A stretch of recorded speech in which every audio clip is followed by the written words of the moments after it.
Bismillahirrahmanirrahim. Alhamdulillahirabbil alamin. Wassalatu wassalamu ala Rasulillah wa ala alihi washabihi ajma'in, amma ba'd. Assalamualaikum warahmatullahi wabarakatuh. Pada tuan-tuan puan-puan yang sudi luangkan masa pada malam ni untuk kita sambung pembahasan kitab kita hadis 40 ini, cinta pada kecintaan Allah Subhanahu Wa Taala. Sebelum tu tolong komen suara saya jelas ataupun tidak untuk saya tahu function tak mic ni.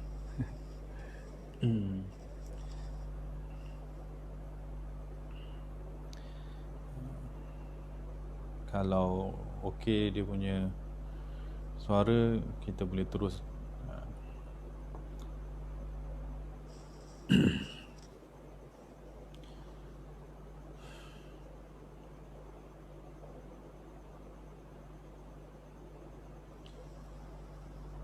Bismillahirrahmanirrahim.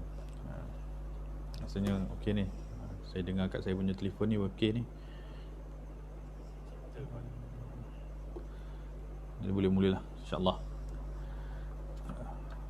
Saya jawab salam pada yang telah memberi salam di bahagian komen dengan lafaz Waalaikumsalam warahmatullahi wabarakatuh, daripada Puan Supiah dan Puan Rusmawa. Alhamdulillah. Okey. Alhamdulillah. InsyaAllah malam ni kita akan sambung bacaan kelas. Sepatutnya kelas ni pagi kan, kelas kopi tu, kelas online pagi ini tu pukul 10. Selasa baru ni, cuma Selasa baru ni saya tak ada, balik kampung. Jadi kita tunda malam ni lah. Disebabkan malam ni Ustaz Anwar pun balik kampung, jadi saya take over lah tempat dia, ganti untuk kita sambung baca kitab kita 40 hadis cinta dan sambung baca faedah zikir dan selawat. Jadi dua kitab ni lah untuk kita baca malam ni insya-Allah. Kalau yang belum ada kitab ni boleh maklum lah, cuma kitab 40 hadis ni dah habis, dalam stok Kubak dah habis. Tapi kalau perlu nanti kami bagi link lah untuk beli daripada penerbit asal. Tapi kalau yang belum ada kitab ni, faedah zikir dan selawat ni, boleh maklum sebab ada jemaah kita yang infak beberapa buah kitab. Jadi boleh kita share lah. Kalau boleh datang ambil di Kubak lebih baik. Tapi kalau nak di post, itu kami kena kena minta sikit kos lah untuk post kan. Tapi bukunya dah ada free lah. Kalau nak, kalau dah boleh datang Kubak nanti boleh ambil. Boleh. Jadi insya-Allah kita akan sambung kitab ni dulu, 40 hadis cinta. Bismillahirrahmanirrahim. Alhamdulillahirabbil alamin, wassalatu wassalamu ala rasul wa ala alihi. Alhamdulillahirabbil alamin, wassallallahu ala sayyidina Muhammad khatamin nabiyyin wa ala alihi washabihi ajma'in. Allahumma salli ala sayyidina Muhammad at-tibbil qulubi wa dawaiha wa sihhatil abdani wa shifaiha wa nuril absar wa dhiyaiha wa qutil arwah wa ghizaiha wa ala alihi wa sahbihi wa barik wa sallim. Rabbi shrah li sadri wa yassir li amri wa hlul 'uqdatan min lisani yafqahu qawli wa saddid lisani wa hdi qalbi bihaqqi sayyidina Rasulillah sallallahu alaihi wa ala alihi wa sahbihi wa barik wa sallim. Allahumma inna nastaudi'uka ma qara'nahu aw naqra' fi hadzal majlis wa ma qablahu wa ma ba'dahu fahfaz alaina hatta taruddahu ilaina waqta ihtiyajina ilaihi ya arhamar rahimin. Amin. Alhamdulillah. Saya jawab salam pada Puan Elvira. Waalaikumsalam warahmatullahi wabarakatuh. InsyaAllah malam ni kita akan sambung kitab 40 hadis cinta pada cinta Allah, kecintaan Allah terhadap hamba-Nya, wasilah dan tanda-tandanya, yang disusun oleh Al-Alim Ar-Rabbani Al-Syekh Yusuf Muhyiddin Riq Al-Bakhur Al-Hasani hafizahullah ta'ala, yang diterjemahkan oleh Al-Fadhil Ustaz Tengku Ahmad Saufi, Tengku Abdul Rahman amalahullah wal muslimina bil lutfihil al-khafi. Tu nama kitab dan nama pengarang, kena hafal lah kan. Tanda kita mengaji berguru ni kita datang majlis, kemudian kita ada guru, ada sanad daripada guru tersebut, dan bukti kita memang tekun dalam mengaji, kita menghafal nama kitab dan nama pengarang penyusun kitab tersebut.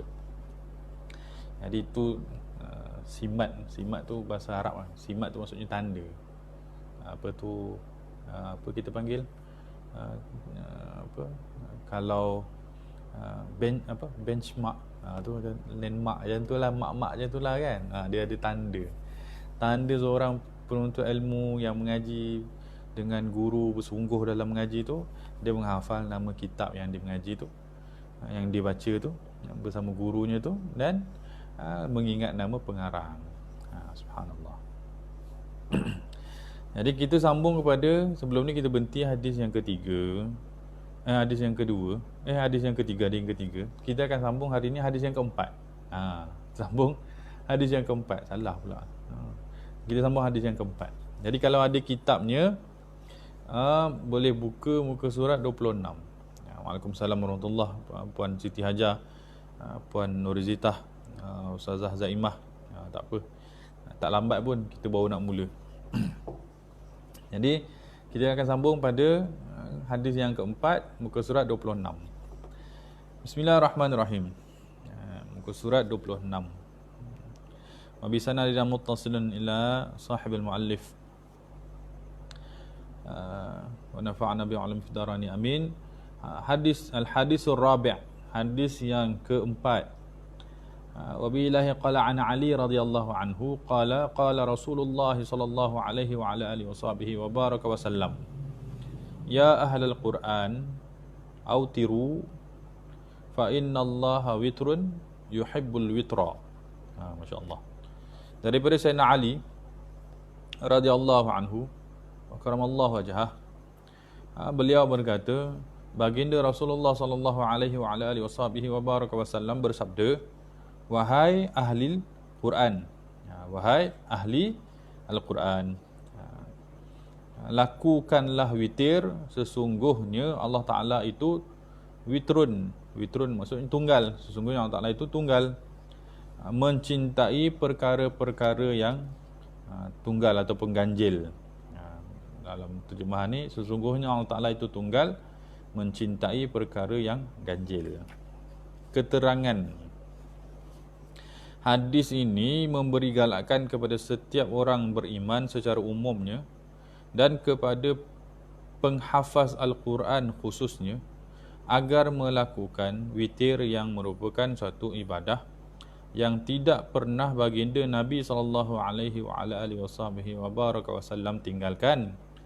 Ia memiliki nilai yang teristimewa di sisi syarak, sehingga kan terdapat banyak hadis yang diriwayatkan menyentuh tentang wasiat Nabi SAW kepada ramai sahabat untuk tidak meninggalkan witir. Masya-Allah.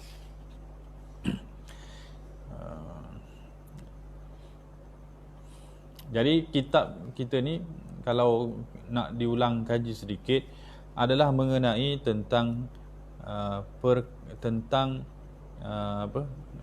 cinta Allah yang Nabi khabarkan terhadap hamba-Nya. Nabi bagi tahu Allah Ta'ala ini ada mencintai golongan-golongan daripada manusia ni, daripada hamba-Nya tu. Kemudian kitab ini juga menyenaraikan hadis yang berkongsi tentang cara untuk mendapatkan cinta Allah tadi. Jadi kenapa pentingnya mendapatkan cinta Allah ni? Cinta Allah yang dimaksudkan itu adalah antara yang dimaksudkan adalah redha Allah Subhanahu Wa Taala kepada kita. Kita ni ingin dicintai kerana pada cinta itu ada redha, kan? Bila ada redha, maka di situ ada segala-galanya. Orang bercinta apabila saling meredai, sudah tidak ada yang buruk. Boleh buat sesuatu kalaupun ada salah, maka dia dimaafkan. Sebab tu kalau hubungan tidak ada saling meredai, itu sudah ada bibit-bibit kebencian. Bila ada bibit-bibit kebencian itu, hubungan itu kalau tak disuburkan dengan cinta dan redha tadi, maka dia bakal menuju kepada kehancuran. Kan hubungan, kalau kita dengar orang yang bercerai tu, biasanya dia mengungkapkan, kami sudah tidak cinta kan, kami dah tidak ada kasih sayang.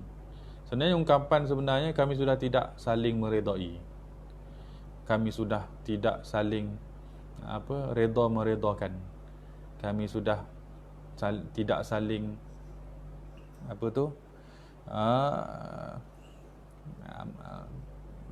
kami, kalau orang yang saling tak redha tu, dia akan jadi kami ni saling kritik mengkritik, lalu jatuh menjatuhkan. Itu kan.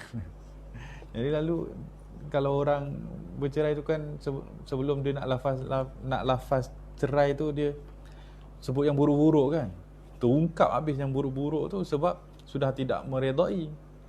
Bila sudah tidak meredai, maka yang kecil jadi kesalahan, yang kecil jadi besar. Jadi kita tak nak Allah Ta'ala ini mengungkapkan kepada kita nanti di hari akhirat dengan menyebut setiap kesalahan yang pernah kita lakukan. Kerana boleh jadi apabila Allah Ta'ala menyebutkan kesalahan-kesalahan demi kesalahan-kesalahan, setelah disebutkan itu, di hujungnya ada hukuman. Kan itu menakutkan kan. Jadi kita tak mahu kita ini diungkit ataupun diperlihatkan kesalahan demi kesalahan, diungkit keburukan demi keburukan di hari akhirat itu, kerana kita tahu orang yang disebut keburukannya itu ada potensi untuk dia dihukum kerana dia telah melakukan kesalahan. Wa'alaikumsalam. Jadi kita ingin menginginkan kita ini menjadi hamba Allah yang dicintai di hari akhirat, ataupun diredai kalaupun tak mendapat cinta, tapi kita dapat redha. Tapi cinta dan redha tu tidak berpisah. Orang yang mendapat redha adalah orang yang mendapat cinta. Orang yang mendapat cinta, maka dia akan mendapat redha. Maka kita inginkan cinta Allah kerana di situ ada redha Allah. Apabila ada redha Allah, maka di hari akhirat itu, sebesar apa pun kesalahan, maka ia dimaafkan kerana di situ ada redha. Tengok anak tu kan, dengan ibu dia, sebesar apa pun, seburuk apa pun anak itu, di pandangan ibunya itu masih baik dan ada potensi untuk diperbaiki kan. Tapi tengok kalau anak orang lain tu buat salah kan, salah kecil saja kan, anak orang lain lah kan, di pandangan sebahagian ibu yang lain tu, tengok anak orang lain tu, oh marah betul kan, sebab bukan anak dia. Jadi tak ada redha pada kesalahan budak itu kerana tidak ada hubungan, tidak ada keredaan. Begitu besar makna redha itu. Maka buku ini sangat bernilai kerana membentangkan kita peluang untuk mendapatkan cinta Allah, yang dalam cinta Allah itu ada redha Allah. Hadis-hadis ini mengkhabarkan tentang siapa golongan yang Allah Ta'ala cinta. Dengan kata lain, itulah jalan untuk merebut cinta Allah. Dan boleh faham ke saya cakap? Seorang perempuan tu, kalau dia kata saya suka aiskrim, di situ ada isyarat bahawa kalau ingin buat baik kepada perempuan itu, ataupun ingin perhatian daripada perempuan itu, maka belilah aiskrim kan. Isteri itu tengok iklan McD dekat TV tu kan, dengar bunyi krok-krok tu kan, McDonald tu. Jadi isteri tu kata dekat suami tu, ish, sedap nampak tu kan. Tapi dia tak cakap tolong beli, dia semua cakap ayat dia terhenti sedap nampak tu kan. Seorang suami yang ingin sentiasa mendapat redha isteri dia, maksudnya senang lah, dia ingin mendapat senang, isteri yang bersikap senang dengan diri dia, maka faham di situ ada ruang untuk kita mengambil hati, untuk dia mengambil hati isterinya kan. Dia mengambil hati isterinya apa? Dia pergi beli McDonald tu. Isteri dia pun sebenarnya memang saya nak minta abang beli tapi tak sanggup nak cakap. Jadi kebijaksanaan seseorang untuk mendapatkan redha daripada seseorang itu dengan peka terhadap setiap ungkapan yang dikeluarkan daripada orang tersebut. Faham maksud saya? Kita kalau ingin menjadi hamba Allah Ta'ala yang ingin mendapatkan redha Allah, maka kena peka dengan setiap lafaz yang Nabi khabarkan kepada kita dan setiap lafaz Al-Quran yang Allah tuturkan, Allah Ta'ala khabarkan dalam Quran, sampaikan kepada kita. Yang para ulama simpulkan daripada kedua-dua ni, kena peka. Kerana kehidupan kita ini memang untuk mendapatkan redha Allah dari akhirat. Cuma perjuangan mendapatkan keredaan Allah tu bermula di dunia. Boleh. Itu mukaddimah. Kenapa pentingnya kita membaca kitab ini. Kan? Permulaan bersungguh-sungguh tu dengan memiliki kitab inilah. Dengan memiliki kitab ini. Kan? Orang yang bersungguh-sungguh nak jadi seorang seorang doktor tu kan, belum jadi doktor tapi dah ada buku-buku doktor kan, teliti kan, maksudnya ada teori dulu untuk dia melakukan. Jadi buku ni sebenarnya gambaran usaha kita untuk menuju apa yang kita nak. Sebab tu kita boleh nilai diri kita dengan buku-buku yang berada di rumah kita. Kerana kita mencari ilmu menuju sesuatu.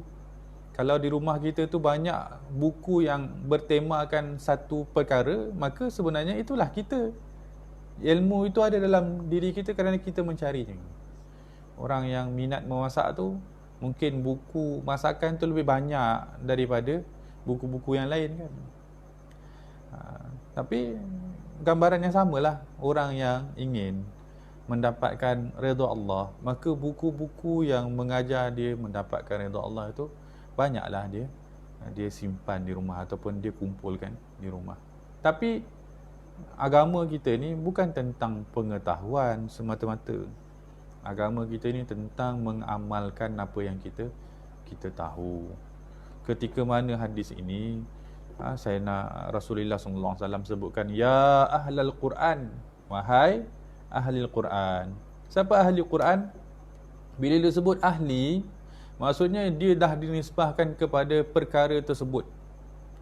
Ahli itu dalam bahasa Arab tu maksudnya seorang yang pakar ataupun seorang yang berdamping dengan sesuatu perkara atau seorang yang berhubungan dengan sesuatu perkara. Kalau ahli, kita belajar bahasa Arab asas kan, ada sebut ahli tu maknanya keluarga kan. Ahli tu maksudnya keluarga. Jadi maksudnya ada hubungan yang rapat sampai dinisbahkan kepada ahli keluarga tu kepada sesama sendiri kan. Awak anak kepada si fulan, adik kepada si fulan, itu kan dia dinisbahkan kepada keluarga tersebut, maka ahlun itu keluarga. Maka bila sebut ahlu Quran, itu orang yang dinisbahkan kepada Al-Quran. Dinisbahkan kepada Al-Quran tu sebab apa? Kerana dia sering berdamping dengan Al-Quran. Makna paling besar ahli Quran adalah orang yang menjaga Al-Quran. Ahli tu maksudnya dia bukan sekadar mengetahui apa yang disebut dalam Quran, dia bukan sekadar membaca Al-Quran, tapi dia menjaga Al-Quran. Apa yang dijaga? Kandungan Al-Quran itu dalam jiwanya. Itu ahli Al-Quran. Kalau disebut sebagai ahli Al-Quran itu kepada pembaca, itu sekadar pembaca saja. Ahli ini sudah sebati kehidupannya dengan Al-Quran tadi, baru layak dia dipanggil dengan ahli Quran. Sampai setengah ada ulama yang meletakkan syarah ahli Quran tu hafizul Quran. Hafizul Quran. Hafiz itu bukan, kalau makna antara makna hafiz adalah penghafal, tapi makna yang lebih besar apabila dinisbahkan kepada Al-Quran, itu ada makna lebih besar daripada penghafal. Hafizul Quran itu bukan sekadar menghafal, tapi dia menjaga kandungan Al-Quran tu dalam jiwanya. Maksudnya dia menjaga apa yang Allah Ta'ala perintahkan untuk dia buat, lalu dia terjemahkan dalam kehidupan, maka dia adalah penjaga Al-Quran. Kerana dia bukan sekadar menjaga lafaz, bukan menjaga kandungan, tapi menterjemahkan juga. Itu hafizul Quran yang sebenar.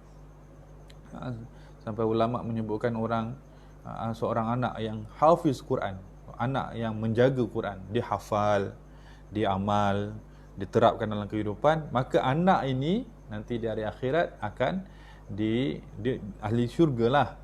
Tapi yang lebih istimewa, Allah Ta'ala beri kelebihan pada anak ni dengan dipanggil kedua ibu bapanya ke syurga, lalu diperintahkan kepada anak ni untuk beri mahkota kepada ibu bapanya.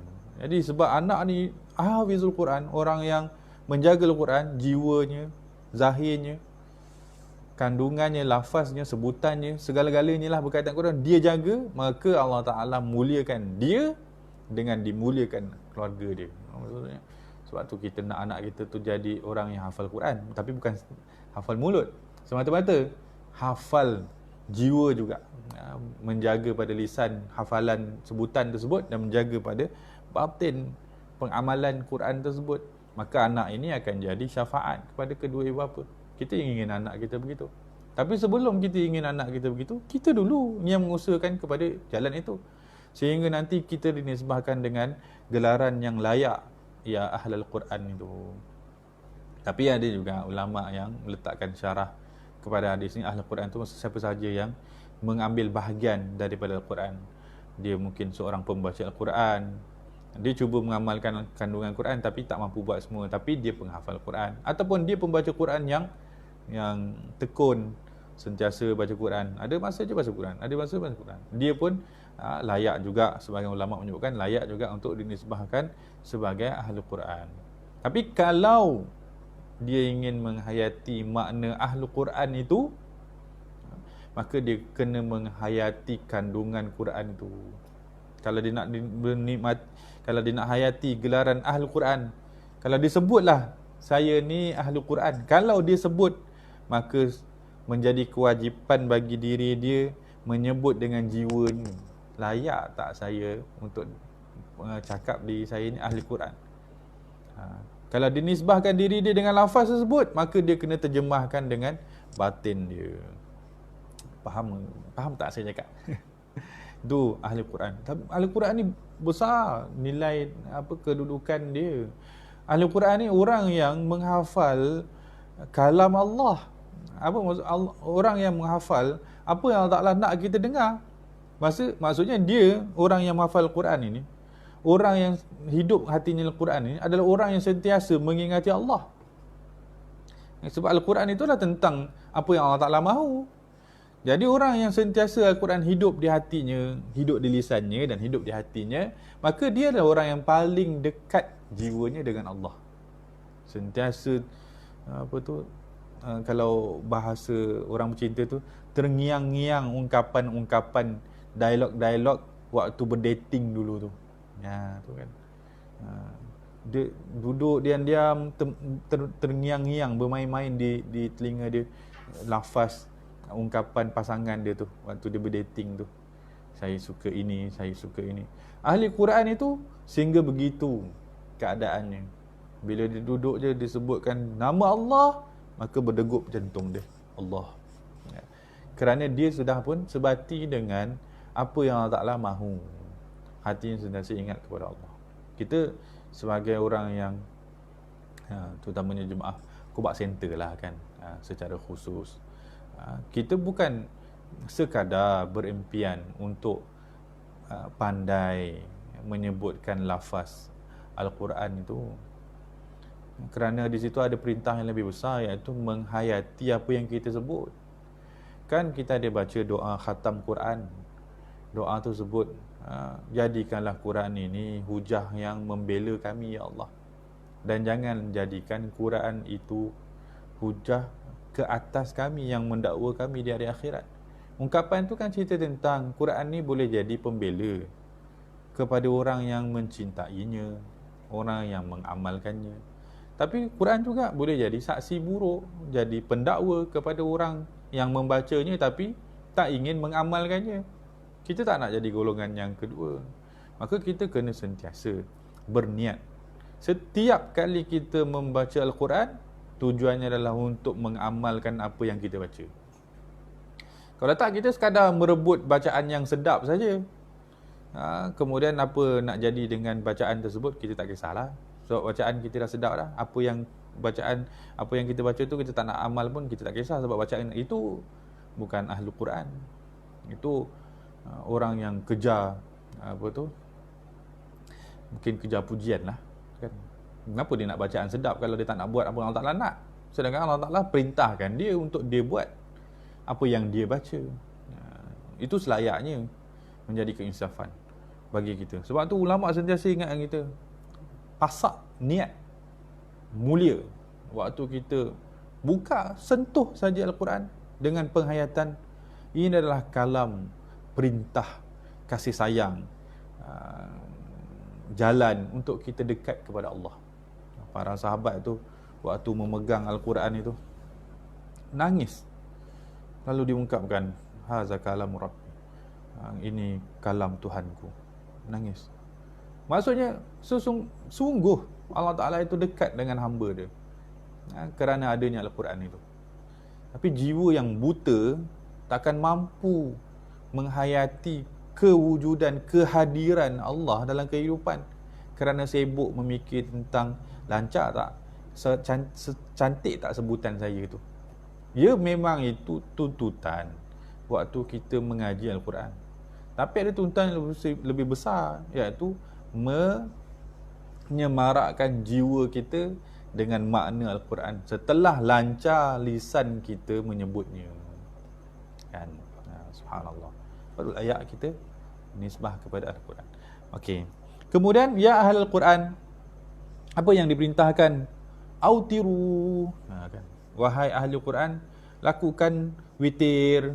Witir ni dinisbahkan kepada solat witir lah. Autiru, lakukan solat witir. Nampak tak dia punya hubungan? Ahli Quran itu adalah tentang pengetahuan dan penghayatan jiwa, ya kan? Kalau sebut penghayatan, sebut pengetahuan, itu kan jiwa, akal. Tapi tak cukup dalam hubungan kepada Allah. Kerana orang yang mengaku ada hubungan hatinya atau ingatnya kepada Allah, perlu dia buktikan. Maka di sini Nabi sebutkan autiru, lakukan. Kalau benar ada penghayatan dan kalau benar ada ingatan kepada Allah, maka autiru, buktikan dengan kau kekalkan autiru solat witir itu.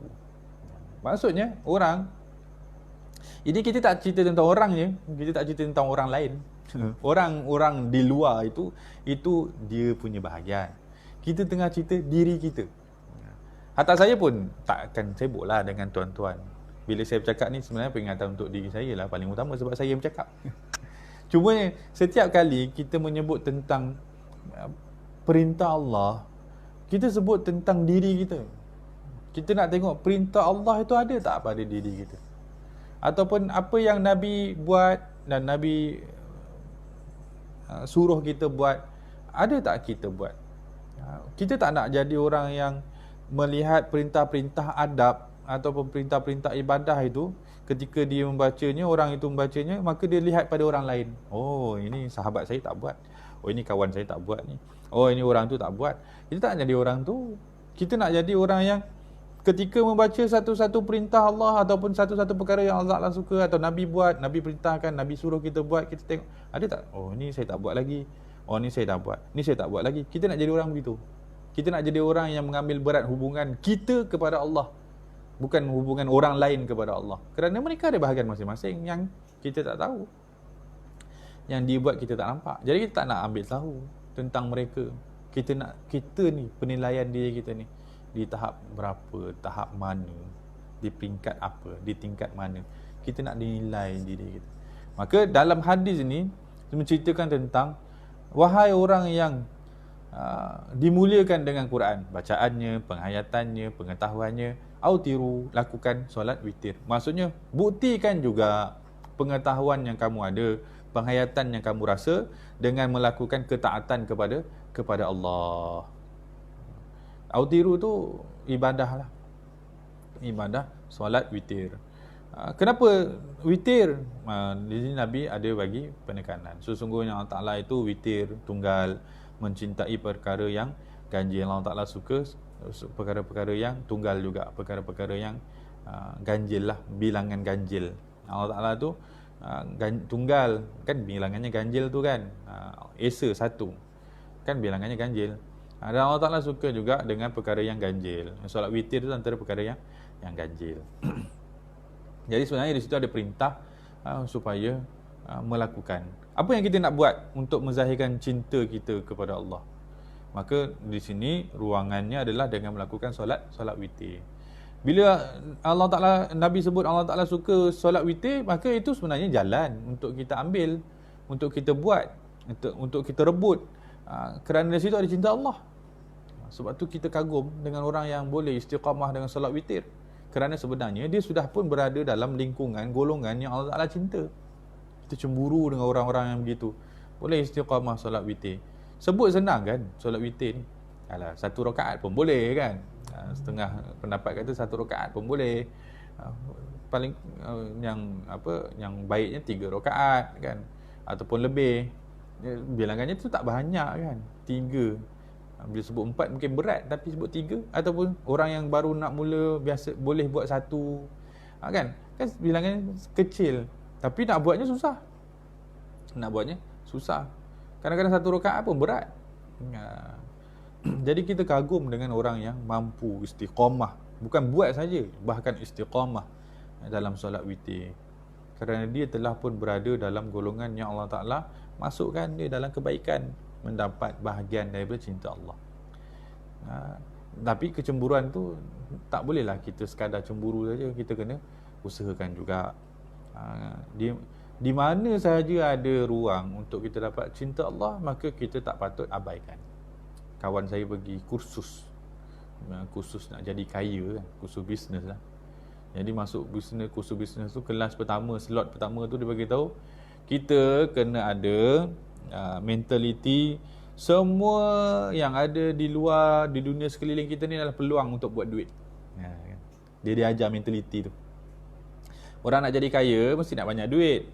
Jadi orang yang nak banyak duit ni, perkara pertama yang perlu ditanam dalam kepala dia adalah dia lihat di sekeliling itu adalah peluang untuk membuat duit. Kan? Peluang untuk membuat duit. Jadi dia latih tu. Nanti kalau ada satu peluang buat duit tapi tak ambil peluang tu, itu dia sebenarnya sedang melepaskan peluang. Dia sedang mensia-siakan peluang nak jadi kaya. Sebab tu boleh buat duit tu. Kan? Bila boleh buat duit, kalau dia abaikan peluang tu, dia sebenarnya mensia-siakan peluang. Samalah kita dalam hubungan kepada Allah. Sebenarnya setiap ruang dalam kehidupan kita ada. Setiap minit, saat, detik itu ada ruang, ada peluang untuk kita dekat kepada Allah. Tapi kita kena fahamlah bagaimana caranya. Dalam hadis ni Nabi beritahu salah satu caranya adalah melakukan solat witir. Sebelum tu Nabi beritahu, ya ahlul Quran tu jadi ahli Quran. Itu pun ruangan yang dicintai oleh Allah. Kalau tak penting takkan Nabi sebutkan. Jadi sebenarnya itu ruang-ruang yang patut kita rebut. Kerana kita nak apa yang kita nak tu kan. Kita nak redha Allah, maka di situ ruang yang kita rebut. Masya-Allah. Jadi kita azam. Mulai malam ni kita usahakan untuk kita lakukan solat witir. Kita azam dulu, semangat dulu, ada keinginan dulu. Kan kalau berat kita tulis besar-besar tu dekat kertas tu, solat witir, Allah cinta orang yang solat witir, tulis besar-besar, tampal dekat dinding. Kalau dulu UPSR ke SPM ke kan tulis saya nak 5A, saya nak 17A kan, tampal kat dinding kan. Kalau kawan saya tu nak jadi nak jadi kaya, tulis saya nak 100,000, tampal dekat dinding. Kita pun macam tu kan, saya nak cinta Allah, tulis saya nak solat witir, tulis. Kerana perkara-perkara luaran ni akan bantu kita untuk ingat Allah. Kalau biar sekeliling kita tak membantu, kita kena tukar. Syekh kita, saya pernah masuk rumah seorang syekh tu. Rumah itu dia tulis banyak kalam, tulisan nama-nama Allah, Ar-Rahman, Ar-Rahim, Allah, Al-Malik. Tulis keliling rumah, tampal. Jadi anak-anak tu membesar dalam keadaan sentiasa memandang tulisan nama-nama Allah. Suasananya baik kan? Suasananya baik. Jadi kalau keluar daripada rumah itu orang yang ingat Allah, itu tak pelik sebab dia dididik dalam ruangan yang sentiasa ingat Allah. Kan? Kita dekat rumah, kadang-kadang ada orang yang cinta seni tu, dia letak gambar bunga, gambar lautan, sebab jiwanya seni. Baguslah tu, bagus. Tapi kita kena letak juga jiwa kita supaya ingat Allah, bukan ingat seni semata-mata. Kan? Kena usaha kita. Boleh. Hadis yang keempat. Kau apa dah jam ni? Setengah jam. Boleh? Kita baca hadis empat. Hadis yang kelima. Satu lagi. Bismillahirrahmanirrahim. Hadis yang kelima. Muka surat 28. Al-hadisul khamis. Wabihi laqala an Abi Sa'id. Qala Rasulullah sallallahu alaihi wasallam. Inna allaha jamilun yuhibbul jamal. Wa yuhibbu ayyara ni'matahu ala abdihi. Allah. Wa yubghidul bu'sa wa taba'us. Daripada Abi Sa'id Al-Khudri radhiyallahu anhu. Beliau berkata, Rasulullah sallallahu alaihi wasallam telah bersabda, sesungguhnya Allah Taala itu Maha Indah. Tu jamilun. Cantiklah. Kalau belajar bahasa Arab kan, jamilun, cantik. Jamilatun kan, untuk muannas kan, jamilatun. Jadi terjemahkan kalau Allah jamil, Allah Maha Indah, mencintai keindahan. Mencintai keindahan. Allah Ta'ala mencintai untuk melihat nikmatnya ke atas hambanya. Ni Masya Allah. Dan membenci kesengsaraan serta bersikap menunjuk-nunjuk kefakiran. Kita baca dia punya keterangan. Muka surat 29. Maha indah Allah Ta'ala pada zat, segala sifat dan af'alnya, perbuatannya. Bukan menunjukkan kepada Allah Ta'ala itu memiliki rupa paras. Bahkan menjadi tuntutan kepada orang beriman untuk mensucikan Allah atau mentakdiskan Allah daripada sebarang penyerupaan Allah Ta'ala dengan makhluk, sebagaimana difirmankan oleh Allah Ta'ala dalam surah Asy-Syura ayat 11, laisa kamitslihi syai'un wa huwas samiul basir. Tiada sesuatu pun yang sebanding dengan zatnya, sifatnya dan pentadbirannya, dan dialah yang Maha mendengar lagi Maha melihat. Di antara makna Allah Ta'ala itu Maha Indah adalah Allah Ta'ala memiliki sifat rahmah dan Maha sempurna, menciptakan sesuatu dengan keindahan dan kesempurnaan serta sebagai pengzahiran terhadap sifatnya tersebut.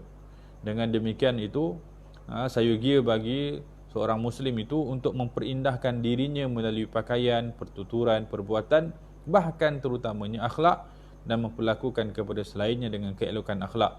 Islam tidak mendidik kepada umatnya untuk bersikap lemah sehingga kan akhirnya menyebabkan orang bukan Islam memandang rendah terhadap Islam. Itu syarahan lah, keterangan. Ini satu lagi hadis, subhanallah, yang Nabi SAW dengan sifat rahmat, Nabi SAW buka jalan besarlah untuk kita mengetahui siapa Allah dan bagaimana untuk mendekatkan diri kita kepada Allah, dan bagaimana untuk masuk dalam golongan yang dicintai oleh Allah, Tuhan kita. Kan Allah Ta'ala ni bukan kawan kita kan. Allah Ta'ala ni Tuhan kita yang lebih besar daripada sultan pemerintah dunia kan. Kalau dapat cinta Allah tu dapat segala-galanya kan. Kalau dekat dengan Allah tu kalau dekat dengan Allah, hatilah. Maksudnya kalau menjadi golongan yang dicintai oleh Allah atau golongan yang dekat dengan Allah, maka itu dapat segala-galanya. Jadi Nabi SAW buka jalan besarlah untuk kita.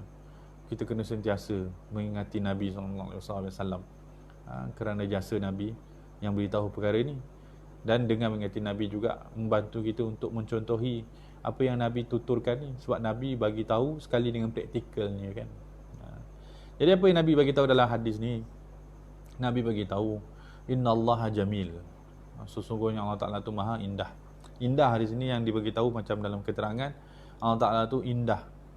Indah dimaksudkan sempurna. Jamil itu sempurna. Sempurna pada zat, pada sifat dan pada af'al. Ini semua ada dalam bahagian ilmu akidah lah. Allah Ta'ala itu tak ada kekurangan. Maka bila disebut Allah, maka akan menggambarkan tentang kesempurnaan, dan kesempurnaan itu ada bahagian kecantikan, keindahan. Apa bukti Allah Ta'ala itu cantik, indah, sempurna? Maka lihatlah alam ni, sempurna alam ni, segala-galanya berpasangan, segala-galanya dalam keadaan yang tak tergambar pun oleh akal untuk memperkecilkan. Kalau dilihat secara luas, dilihat secara besar, kan, kalau orang tengok miskin, orang akan kecam Allah Ta'ala, kan, kerana miskin tu susah, kan. Tapi kalau tengok secara luas, ada miskin dan kaya, maksudnya Allah Ta'ala itu mampu untuk kayakan yang miskin tadi. Maksudnya Allah Ta'ala tu faham kenapa dia miskin seseorang tu, dan kenapa dia boleh kayakan seseorang itu. Maka itu kan sempurna tu. Ada orang yang senang, ada orang susah. Kalau kita sekadar tengok susah, mungkin kita kata Allah Ta'ala ni tak sempurna lah. Wal'ayazubillah. Ada setengah orang berpandang itu, Allah Ta'ala kejam lah, apalah segala. Itu kerana dia tidak melihat seluasnya. Kalau dia tengok orang susah, dia patut tengok ada orang senang. Maka di situ dia nampak kesempurnaan Allah yang menciptakan segala-galanya berpasangan. Susah, senang. Kalau ada orang senang, maksudnya Allah Ta'ala boleh susahkan orang yang susah. Boleh senangkan orang yang susah. Sebab ada orang senang, maka orang susah tu sebenarnya boleh disenangkan oleh Allah Ta'ala. Tapi kenapa dia tidak mendapat kesenangan tersebut? Tentu ada kebijaksanaan daripada perbuatan Allah Ta'ala itu. Itu kan akidahnya begitu. Maka kita tahu sebenarnya Allah Ta'ala ni maha sempurna. Sempurna pada zat, dan sempurna pada sifat, dan sempurna pada apa yang Allah Ta'ala takbirkan. Jadi alam ni sebenarnya tidak ada yang kurang. Yang kurang itu hanya kita yang tidak memahami apa hikmah yang Allah Ta'ala buat, kan. Tak boleh faham kenapa Allah Ta'ala susahkan orang tu. Tapi jawapannya telah ada pun. Jawapannya dah ada, kan, hikmahnya. Kan, sampai ada kesimpulan orang buatlah, kita kalau tak faham pun apa hikmah daripada takdir yang Allah Ta'ala tentukan dalam kehidupan kita, kita tetap kena yakin satu perkara. Apa dia? Allah Ta'ala maha baik. Kan? Itu ada kesimpulannya, kan. Kita kalau tak faham pun apa hikmah daripada takdir Allah ke atas diri kita atau ke atas diri orang lain, tak faham, nampak susah tapi tak tahu kenapa Allah tak susahkan, tak faham apa hikmahnya, maka kita tetap kena percaya satu perkara, yakin dengan kuat bahawa Allah Ta'ala maha baik, dia tahu apa yang dia buat. Masya-Allah. Kalau Allah Ta'ala maha baik, dia tahu apa yang dia buat, tentulah susah itu masih lagi baik, kan. Itu jamil lah, jamil dengan sifat rahmat Allah Ta'ala. Maka Allah Ta'ala jamil, Allah Ta'ala cantik. Apa statement seterusnya? Yuhibbul jamal. Masya-Allah. Allah Ta'ala tu cinta kepada keindahan. Allah Ta'ala cantik, dan Allah Ta'ala bagi tahu, Nabi bagi tahu pada kita, Allah Ta'ala cinta kepada keindahan. Kan di situ ruang untuk kita ambil, untuk kita buat, untuk kita dekatkan diri kita kepada Allah. Jamal, cantik. Maka sebab tu sebagai ulama kata, orang yang menjadi abdullah, hamba kepada Allah, maka pada orang itu ada terjemahan, dia menghayati Allah sebagai Tuhan. Apa dia? Sentiasa berlaku indah, sentiasa memperindahkan diri. Sentiasa memperindahkan diri. Bukti orang menghayati Allah Ta'ala jamil, kan, kita belajar Asma Husna, kan. Bukti seseorang itu menghayati Allah Ta'ala jamil, Allah Ta'ala maha indah, maka dia memperindahkan diri dia, kerana dia ingin jadi bahagian daripada golongan yang Allah Ta'ala suka. Kerana Allah Ta'ala suka cantik, tentulah Allah Ta'ala akan suka kalau kita cantik juga. Kita usaha untuk jadi memperindahkan diri kita, pakaian kita, kebersihan tubuh kita, rumah kita. Itu bukti, kan. Bahasa orang bercinta tu, dia kata, kalau perempuan tu kata pada lelaki tu, kan, saya sukalah kalau awak ni tak isap rokok dan pakai wangi-wangi. Esok berubah lelaki tu, kalau sungguh sayang lah, kan, berubah lelaki tu, dia tinggal rokok, pakai minyak wangi. Sebab apa? Sebab perempuan tu bagi tahu, saya suka tak ada rokok dan suka wangi-wangi. Berubah lelaki tu. Samalah bila Allah Ta'ala kata, Nabi kata, Allah Ta'ala sebut yuhibbul jamal, Allah Ta'ala cinta kepada kecantikan. Maka kita yang ingin merebut cinta Allah tu tahu itu peluang untuk kita buat dan ruang. Maka kita pun memperindahkan pakaian kita, memperindahkan rumah kita kerana Allah. Kita kan nak jadi golongan tu. Dah rugilah kalau orang memperindah pakaiannya, memperindah rumahnya, tapi untuk pandangan manusia lain tu kan rugi. Kerana dia patut buat sesuatu mendekatkan diri dia kepada Allah. Kerana Allah lebih utama berbanding yang lain. Kalau dia dapat pujian manusia, apa yang boleh menyebabkan dia selamat? Adakah pujian itu menyebabkan dia selamat di akhirat? Tu kita kena fikir banyak-banyak. Orang puji kita menggunung lah, kan? Tapi boleh tak pujian tu kita bawa ke akhirat dan jadi syafaat bagi kita? Tak boleh. Itu dah begitu. Pujian manusia tu tidak ada bahagiannya. Yang menyelamatkan kita akhirat adalah Allah. Jadi jangan buat kerana nak dapatkan pujian orang. Buat kerana nak dapatkan pujian Allah. Kalau ada orang puji kita, kita juga ucap terima kasih kerana dia memuji kita itu kerana niat baik dia, sangka baik dia. Tapi kita bukan nakkan apa yang dia bagi, kita nak apa yang Allah Ta'ala bagi, kan? Yuhibbul jamal, maka kita lakukan keindahan. Jadi keindahan yang patut diusahakan oleh seorang hamba yang menghayati nama Allah Jamil tadi, menghayati sifat Allah yang indah itu, ada dua. Ulama sebut ada dua. Yang pertama, dia mempindahkan luaran dia. Waktu dia mandi, bersihkan diri, maka dia niat kerana melakukan apa yang Allah Ta'ala suka. Allah Ta'ala suka jamil, kan? Antara bahagian daripada jamil itu adalah bersih. Kemudian waktu dia pakai pakaian, bercantik-cantik dengan pakaian dia, maka dia niat juga kerana Allah. Kerana di situ ruangan untuk mendapat kasih sayang Allah. Ketika dia gosok gigi, indahkan gigi dia, cantikkan gigi dia, bersihkan gigi dia, itu pun dia buat niatkan kerana Allah. Kerana di situ ruang untuk mendapat kasih sayang Allah. Ketika dia bersihkan kereta dia daripada habuk-habuk tu, itu pun dia buat kerana Allah. Ketika dia bersihkan rumah dia, ketika dia bersihkan lapangan halaman rumah dia, ketika dia bersihkan masjid, apa pun niatkan kerana Allah. Kerana di situ ruang untuk kita dekat dengan Allah. Kerana Allah Ta'ala yuhibbul jamal. Ingat tu teks tu bahasa Arab ni. Yuhibbul jamal. Cinta kepada keindahan. Itu bahagian pertama, luaran. Bahagian yang kedua, dalam hati. Tempat yang paling Allah Ta'ala nak tengok dalam diri kita, pada diri kita adalah hati kita. Dan hati kita adalah tempat yang akan menjadi ukuran siapa diri kita di sisi Allah. Kalau luaran kita cantik, hati kita buruk, maka kita jauh daripada sisi Allah. Kalau luaran kita cantik, dalaman kita cantik, maka kita dekat dengan Allah Ta'ala, kan? Maka usahakan cantik. Cantik hati itu ada bukti, kan? Hati yang cantik, hati yang indah, itu ada bukti.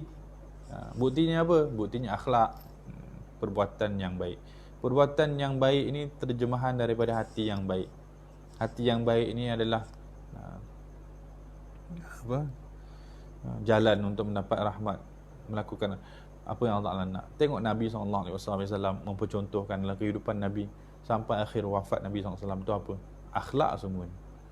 Akhlak. Apa yang Nabi buat itu semua atas perintah Allah Ta'ala. Maksudnya, apa yang Allah Ta'ala nak, itu ada Allah Ta'ala bagi pada Nabi Muhammad. Apa yang Allah Ta'ala nak kita sebagai manusia jadi, itu ada pada Nabi Muhammad SAW. Nabi sentiasa beritahu, aku diutuskan untuk akhlak, aku ni untuk mengajar akhlak, aku ni untuk mempercontohkan akhlak, ikut aku, contohi aku. Itu semua tentang akhlak. Kenapa Nabi bawa ke akhlak tu? Kerana di situlah tempat yang Allah Ta'ala nak tengok.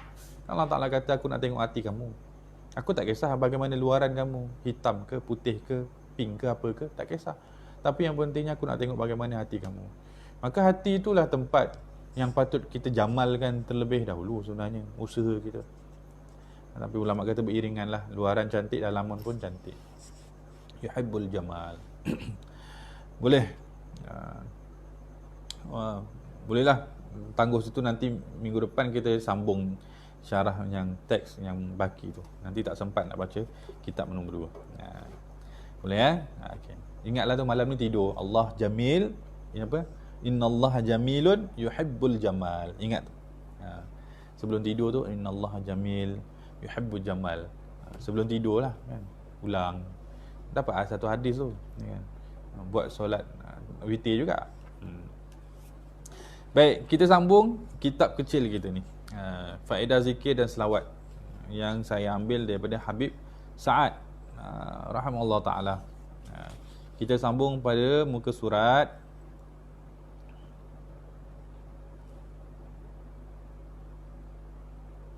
Muka surat 19. Muka surat 19 ya. Bismillahirrahmanirrahim. Selawat ke atas Nabi. Kata Habib Sa'ad rahimahullah ta'ala, di antara faedah selawat ke atas Nabi SAW tu ditunaikan kerana ia adalah hak yang mesti ditunaikan oleh seorang hamba. Jadi seorang hamba tu, hamba Allah, diperintahkan untuk berselawat. Jadi menjadi hak ke atas kita untuk kita sentiasa berselawat. Jadi bila kita dah berselawat, kita dah tunaikan hak tersebut. Kita takkan ditanyalah nanti.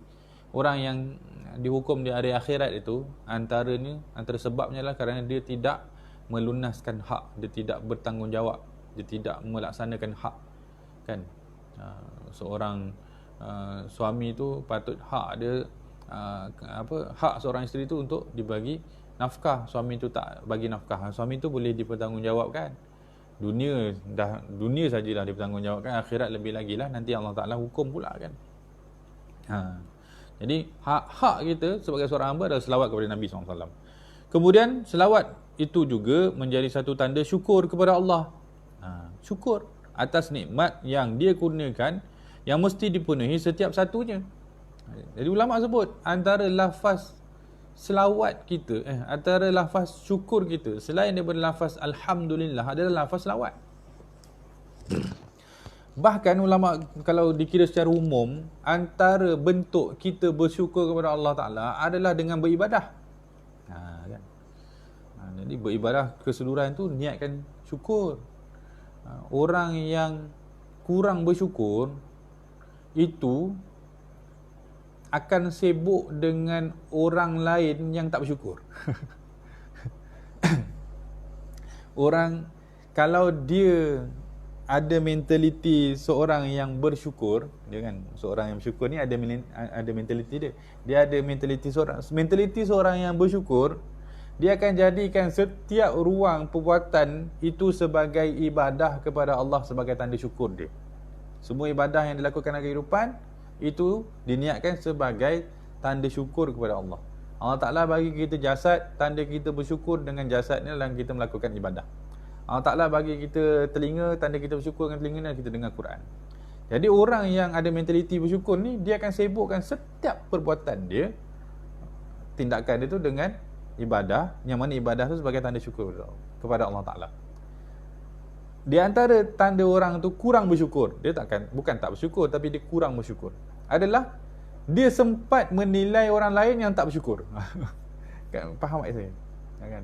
Orang yang kurang bersyukur, dia sempat menilai orang lain yang tidak bersyukur. Macam mana orang yang boleh sibuk dengan satu perkara, boleh sibuk dengan perkara yang lain?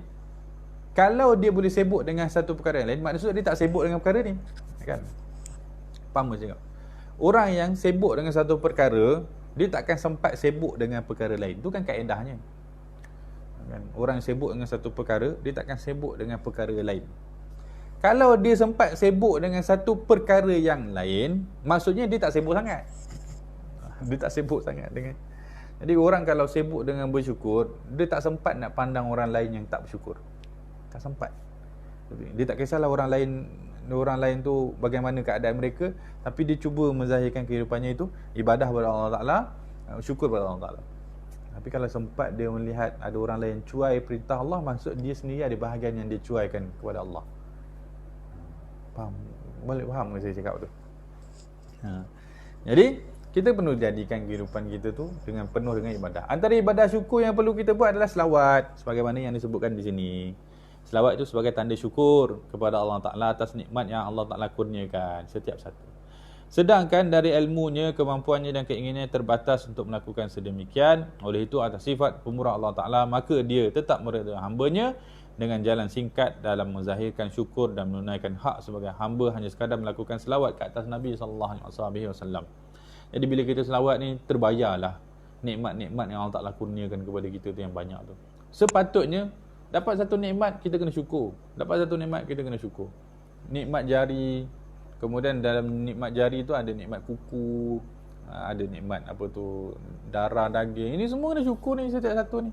Hatta lafaz syukur kita tu, kita kena syukur juga. Sebab semuanya pemberian daripada Allah Ta'ala. Terima kasih Allah kerana bagi saya bersyukur. Terima kasih Allah kerana bagi saya lafaz bersyukur sebagai bersyukur. Tak habis-habis lah macam tu. Jadi boleh kita cover semua tu. Antara jalannya macam ulama' beritahu adalah satu dengan lafaz Alhamdulillah, yang keduanya lafaz selawat Allahumma salli ala sayyidina Muhammad wa ala alihi wasallam. Sebab tu Nabi tu rahmat, penyelamat kita. Jadi jangan lupa selawat. Sebab tu kena selawat sebanyak-banyaknya. Selawat sebanyak-banyaknya. Di dalam selawat terimpun. Kemudian faedah lain, di dalam selawat terimpun amalan zikir kepada Allah Ta'ala, syukur kepada Allah Ta'ala, mengaku Nabi SAW itu adalah nikmat yang Allah Ta'ala utuskan kepada para hambanya. Dalam selawat tu ada semua. Ada zikir, ada syukur, ada mengaku Nabi tu nikmat yang besar. Sebab tu sebagai ulama kata memadai selawat sebagai zikir amalan harian. Kemudian dengan banyak selawat secara konsisten, samalah keadaannya seperti mengambil pesanan daripada seorang syekh mursyid. Syekh mursyid ni orang yang membantu kita dalam urusan harian kita, dalam mendekatkan diri kita kepada Allah. Dia akan tegur kita ketika kita lari niat kita kepada Allah Ta'ala. Dia bukan tegur sekadar zahir kita, dia tegur perbuatan hati kita. Orang yang tak ada syekh mursyid, boleh jadi amalnya itu yang banyak tu, dalam banyak-banyak terselit ada kerana manusia. Kan? Orang yang tak ada syekh mursyid ni kadang-kadang tak pandai beza mana amal yang ikhlas kerana Allah dan mana amal yang tidak bercampur riak. Dia tak pandai beza. Jadi orang yang tak ada syekh mursyid ni kelirulah apa yang dimaksudkan dengan ikhlas, apa yang dimaksud dengan riak. Jadi kita perlu ada syekh mursyid. Syekh mursyid ni guru pembimbing yang membantu kita dalam menunjukkan kita bagaimana beramal jujur kerana Allah, ikhlas kerana Allah, konsisten kerana Allah. Tu guru mursyid. Sebagaimana Nabi SAW membimbing hati para sahabat, maka syekh mursyid tu mendapat izin daripada gurunya sampai Nabi Muhammad SAW untuk membimbing hati umat ini agar konsisten, jujur, ikhlas kerana Allah Ta'ala. Jadi ulama sebut setiap orang kena ada guru mursyid. Guru mursyid ni kurniaan Allah. Orang yang mencari Allah, akan Allah Ta'ala datangkan bagi dia pembimbing untuk bimbing dia kepada Allah Ta'ala. Dalam perjalanan dia untuk mendapat guru mursyid, kalau tak ada guru mursyid, kalau saya tak ada guru mursyid, contoh orang kata saya tak ada guru mursyid, maka kalau tak ada mursyid, ulama kata ada jalan untuk menggantikan guru mursyid itu, iaitu dengan memperbanyakkan selawat. Memperbanyakkan selawat tu banyaklah, maksudnya tak putus-putus selawat. Maka hati kita akan dibimbing dengan cahaya selawat, hidayah dia. Keberkatan lafaz selawat itu, makna selawat itu akan berkembang di dalam hati kita. Allah Ta'ala akan kurniakan hidayah, bimbingan, taufik dan segala-galanya itu agar kita sentiasa berada di atas landasan Nabi SAW. Guru mursyid itu pun sama peranannya, iaitu meletakkan kita atas landasan Nabi, yang boleh kita dengar pesanannya kan, yang boleh kita tulis apa yang dia, yang boleh tegur kita waktu kita itu orangnya ada. Guru mursyid itu orangnya ada. Tapi kalau tak ada gurunya, orangnya, jasadnya, maka tetaplah dia konsisten dengan berselawat. Bahkan ulama sebut dengan banyak berselawat, kalau ikhlas dalam berselawat, insya-Allah Ta'ala akan ketemukan dia dengan jasad guru mursyid itu. Boleh panjanglah perbahasannya itu. Kemudian selawat membuahkan mahabbah kepada Nabi SAW dalam hati. Makin banyak selawat, makin cinta kepada Nabi SAW. Makin cinta kepada Nabi SAW, makin banyak boleh melakukan sunnah Nabi SAW, makin menghayati kehambaan kepada Allah Ta'ala, sebagaimana yang Nabi pesankan. Kadang-kadang kita beramal tapi rasa tawar kan. Dah beramal pun rasa kosong je, still lagi rasa tak memenuhi jiwa. Itu sebahagian ulama menyebutkan kerana hilang rasa sayang kepada orang yang mengajarkan amal tersebut, iaitu Nabi SAW. Kerana amal ini, dia adalah terjemahan cinta. Kita waktu bercinta dengan pasangan, kita kalau melakukan sesuatu tu dengan berbunga-bunga hati kan, mungkin petik daun nak buat rantai itu, cantum-cantum jadi rantai itu, walaupun daunnya murah kan, tapi dia berbunga-bunga kan. perbuatan cinta itu kerana ada cinta di hati. Orang yang petik daun, buat daun tanpa ada kekasih, tanpa ada rasa sayang, itu just buat perbuatan yang kosong lah. Cantum. Kenapa buat ni? Saya pun tak tahu. Itu orang yang tak ada cinta. Jadi amalnya kosong. Sebab tu ulama kata untuk mengisi kekosongan hati itu hanya dengan cinta saja. Dan perjalanan mengisi cinta hati kita tu dengan cinta Allah adalah dengan mencintai Nabi sallallahu alaihi wasallam. Cinta Nabi. Macam mana kita nak buat sebanyak-banyak sunnah Nabi? Tanya diri kita, ingat tak kenangan macam mana kita boleh buat sebanyak-banyaknya apa yang pasangan kita minta dulu. Lelaki yang sayang kepada seorang perempuan tu, perempuan tu kata saya nak ini. Lelaki tu kata awak nak apa-apa semua saya tunaikan. Nak apa tu, gunung emas pun saya usaha cari. Kenapa dia? Dan dia betul usaha untuk buat sebab jiwanya penuh dengan cinta. Kita nak buat semua apa yang Nabi buat. Maka kita tak mungkin boleh buat kalau tak ada sayang kepada Nabi SAW. Kerana apa yang Nabi buat itu mengingatkan kita kepada baginda. Kan? Ini kalau Nabi punya, kalau kekasih kita punya kita pegang kuat-kuat kan. Samalah macam siwak kayu sugi yang disunnah tu. Kalau kita ingat kayu sugi itu kerana Nabi SAW, kita tak akan berpisah dengan kayu sugi itu. Kerana berpisah dengan kayu sugi itu ibarat berpisah dengan kekasih. Kan? Jadi hati tu kalau nak menghayati amal supaya tidak ada kekosongan makna, itu hanya dengan cinta. Maka cinta kepada Nabi SAW itu yang bantu kita untuk menghayati manisnya beramal tu ada pada selawat. Orang yang banyak selawat, akan Allah Ta'ala hadirkan rasa kasih sayang kepada Nabi SAW. Dengan kasih sayang kepada Nabi SAW akan memudahkan untuk kita melakukan banyak amal yang mungkin tak sempurna, tapi kita masih lagi melakukannya dengan gembira. Kita masih ada motivasi. Hari ni boleh witir 1 rakaat je, tapi Nabi buat. Allah Ta'ala suka. Jadi kita buat lagi, konsisten. Itu kerana cinta pada Nabi SAW. Kemudian yang terakhir muka surat 19 ni adalah selawat membantu membentuk peribadi mulia seperti mana yang dilakukan oleh Rasulullah SAW, bahkan mengukuhkan peribadi mulia itu dalam diri. Akhlak ni kurniaan daripada Allah Subhanahu Wa Taala untuk orang-orang yang berusaha untuk memperindahkan diri dia. Orang yang berusaha untuk memperindahkan diri dia, maka dia akan mencontohi perbuatan Nabi sallallahu alaihi wasallam. Maka dengan macam mana untuk mencontohi Nabi sallallahu alaihi wasallam dengan memperbanyakkan rasa sayang pada Nabi. Kan kita, pasangan kita tu apa dia suka makan, kalau kita sayang dengan dia, kita akan makan juga kan, walaupun asalnya kita tak suka. Kawan saya tu tak suka makan pedas, tapi dia punya couple dia punya isteri dia suka makan pedas. Jadi dia pun belajar makan pedas. Jadi dia nak sama kan dengan isteri dia, nak sama kan? Tapi mungkin tak dapat makan banyak, tapi dapat melakukan makan tu kerana dalam hatinya ada sayang kepada isteri dia tu. Tak sempurna pun tapi cuba. Samalah jiwa kita dengan dalam melakukan akhlak Nabi SAW. Mungkin kita tak dapat bagi macam Nabi SAW bagi yang bagi sampai habis lah harta kan. Tapi kita belajar untuk memberi kerana di situ ada akhlak Nabi. Dan kita mencintai Nabi menyebabkan kita mudah pula untuk memberi. Hari ni mungkin bagi RM1, tapi sebab sayang Nabi, terkenang Nabi dulu pernah bagi 100, bagi Nabi bagi semua. Jadi kita pun menjiwai Nabi pernah memberi sebanyak-banyaknya. Maka kita hari itu pun terasa nak memberi sebanyak-banyaknya. Itu kan hadir daripada rasa sayang. Sallallahu alaihi wasallam. Maka semua itu ada kuncinya pada selawat Nabi sallallahu alaihi wasallam. Maka kesimpulannya jangan ditinggalkan.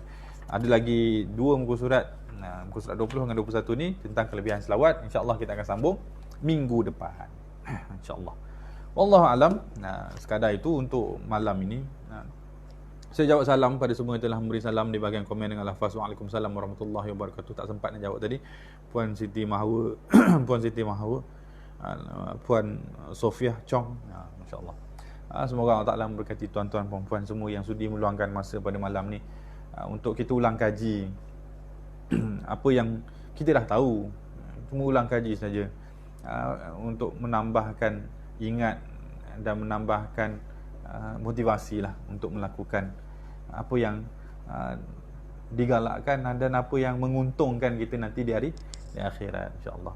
Kita doa kepada Allah Taala, moga Allah Taala mempermudahkan untuk kita mengamalkan apa yang kita dengar pada malam ini, dan kita doa kepada Allah Taala agar apa yang kita dengar malam ini bahagian daripada ilmu-ilmu yang menjadi saksi baik buat kita di dunia dan di akhirat. Ilmu yang menambahkan amal kita, ilmu menambahkan tawaduk, menambahkan syukur, menambahkan cinta kita kepada Allah dan Rasulullah SAW, dan menambahkan baik hubungan kita kepada manusia lain. Kita doa juga agar Allah Ta'ala menurunkan rahmatnya, menurunkan kasih sayang, menurunkan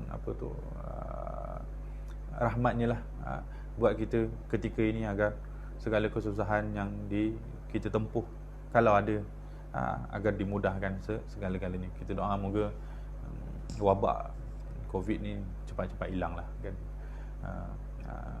Mungkin peringatan daripada Allah Ta'ala agar kita fokus dalam ibadah, tapi kita minta juga bantuan daripada Allah Ta'ala untuk kita tempuh dengan baik dan selamat, insya-Allah. Wallahu a'lam. Terima kasih semua. Panjang umur, jumpa lagi insya-Allah. Wassallallahu ala sayyidina Muhammad wa ala alihi wasallam. Mana salah silap saya minta maaf. Kalau ada yang tak jelas nanti boleh WhatsApp ataupun maklumkan dalam grup Kubak Center. Kalau ada peluang kita jawab, insya-Allah. Assalamualaikum warahmatullahi wabarakatuh. Selamat malam.